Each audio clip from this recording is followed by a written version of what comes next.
Hey folks, this is not planned, so I'm gonna take one of this and just run with it and see where it goes. I've not prepared anything. I've got a pen and I had my manual that I helped write and a book that I wrote to kind of guide me. But most of this is just me talking today, and hopefully you'll get something out of it. This is really brought upon by this self quarantine, and a few folks have reached out to me from the past who are students of mine that wanted to talk about kind of the warrior mindset and since I have all this free time, could you put something together so I could teach my students or improve myself? And trust me, I'm asking for the same things to some of my mentors. So this is really going to be a compilation, a series maybe that has to do with defensive tactics, basic self-defense, some warrior mindset lessons that has been very good for me.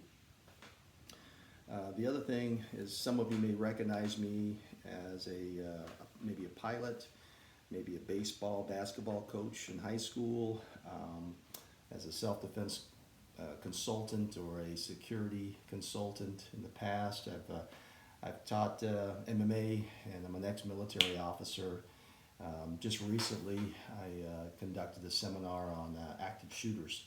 So I've put on a lot of hats in the past and never really thought all of that would be as important as today, mainly because a few folks had reached out to me and said, hey, why don't you put something together so I can at least do something besides playing the harmonica, which I'm actually taking lessons for.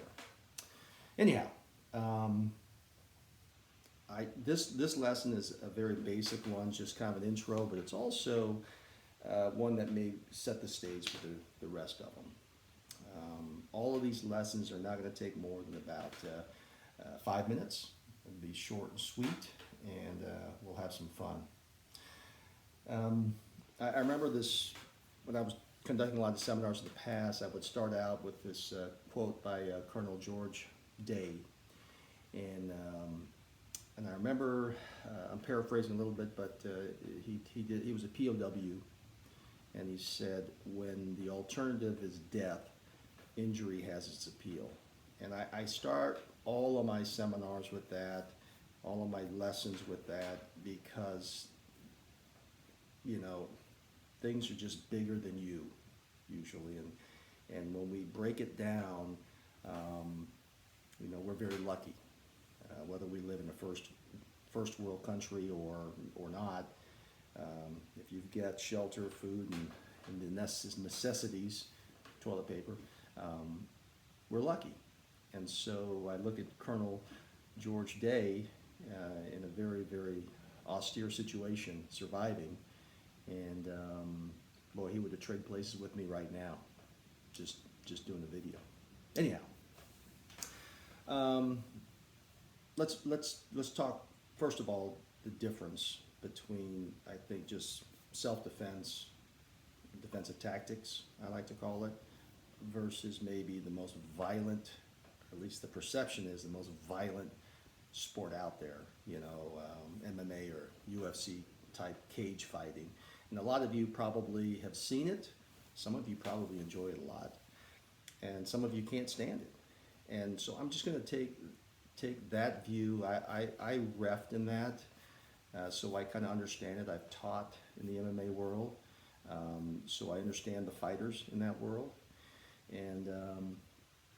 And people always say, well, the UFC or the MMA type fighting versus a street confrontation that I may find myself in. And I always say, well, in the MMA world, there's rules. In most cases, you have a good partner to practice with until you get in the cage. But there's rules. So in an MMA world, there's a referee. There's someone in there that's going to say you can't do that or you can do this, or break it up when someone's getting hurt, maybe badly hurt. before they get to the point where there's permanent damage. Um, there's rounds. In a real fight, a real street confrontation, there are no rounds. It's whatever it is. There's no weapons typically in a cage. So, I mean, the cage can be a weapon. Your hands, your elbows can be a weapon, but typically a contact weapon is anything you could pick up off the ground, whether it's heels, your glasses, your pen. It could be anything. Those aren't allowed in the UFC world. Um, there's no, there's no time limit.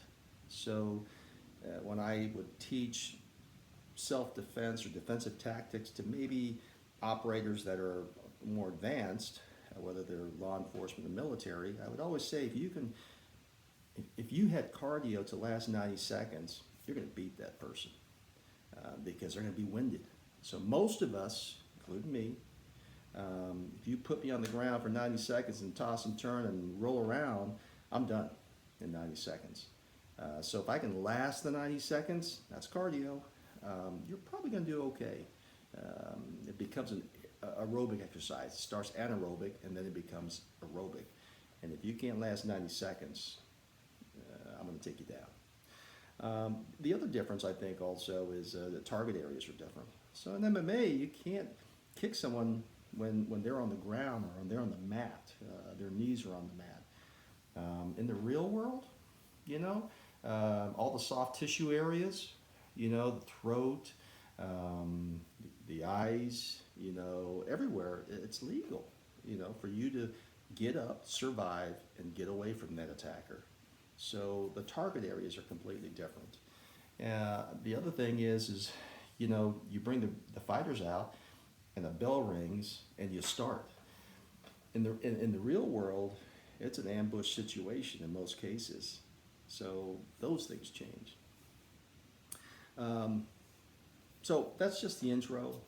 Hopefully you'll get something out of it, and we'll move on to different lessons throughout this process, and maybe by the time we end this series, we'll get something bigger than ourselves out of this. So thank you for listening. Again, I'm Joe Calderon.